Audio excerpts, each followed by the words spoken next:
అసలు దేవుడు ఉన్నారని నమ్ముతున్నారు కొంతమంది ఉన్నారు, కానీ దేవుడే లేడు, సృష్టి దానికంతటా అదే కలిగేసింది, దానికంతటా అదే వచ్చేసింది అని వాళ్ళు కూడా ఉన్నారు. వాళ్ళని నాస్తికులు అంటాం మనం.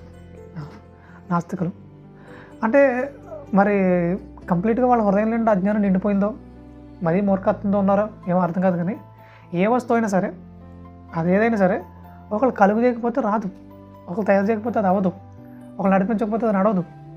ఈ విషయం మనకు బాగా అర్థమైతే, మరి ఇప్పుడు సృష్టిని ఒక ఆయన కలుగు చేశాడు, ఆయన పేరు దేవుడు, నడిపిస్తున్నాడు, ఆయనే దేవుడు.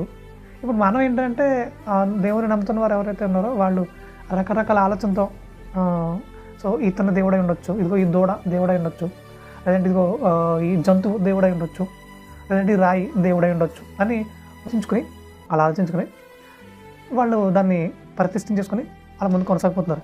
మరి ఇప్పుడు రాయి, అలాగే దూడ, మరి ఏదో జంతువు, మరి ఏదో పక్షి, లేదంటే ఏదో మనిషి దేవుడైపోతారా అంటే దేవుడు ఎవరు? మనం కలిగి చూసుకున్న దేవుడు ఎందుకు అవుతారు? మనల్ని కలిగించిన వాడే కదా దేవుడు. మనల్ని కలిగించిన వాడే దేవుడు. మరి అలా కాకుండా మనం కలుగు చేసుకున్న వాటిని దేవుడు అనుకోవడం ఒకంత జ్ఞానం లేని పని అని చెప్పాలి.